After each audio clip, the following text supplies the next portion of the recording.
It's so easy to get trapped buying the wrong backpacking gear. How do you evaluate things? Good question.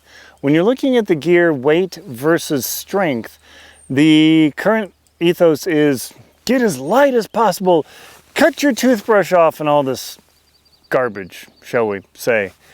Don't do that. I've bought the super cheap stuff and it's torn and shredded, and by the time I get home, all I have is garbage. Then I gotta level up. Andrew Skirko is famous for being on a backpack across America. That dude's the ultra long distance king. And I remember on his blog post, he said, hey, does anybody know where to get better Ziplocs? He was buying so light of Ziplocs, they just wouldn't even last. So there is certainly a line where you want to draw it. Getting an ultralight sleeping pad all sounds great. Right up to where it's 2 a.m., your hip is hurting and you're in pain and you're also cold because the ground's sucking the heat out of your butt and your back.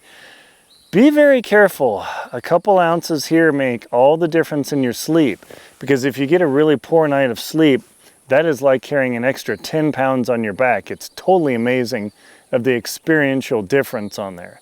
And when you carry backpack weight, remember, like in my book, The Motivated Amateur's Guide to Winter Camping, I talk about the weight versus durability versus warmth equation.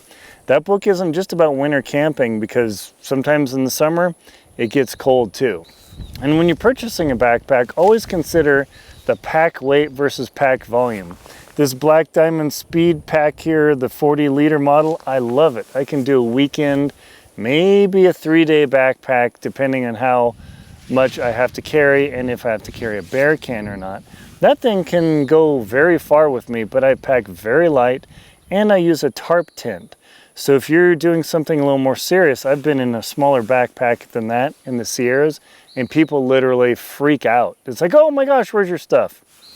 Right here, baby. Getting too small of a cook pot, that could cause you a lot of trouble, because sometimes you just need to boil a lot more water or you need to cook more food. What are you gonna do about that?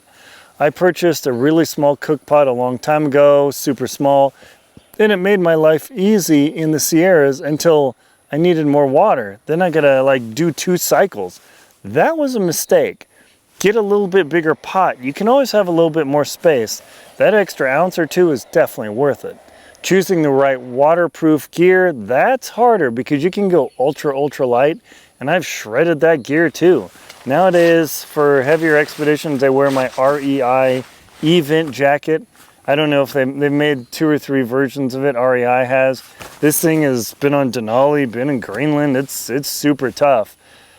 The super light stuff is shredded and gone. So just be mindful that you go too light.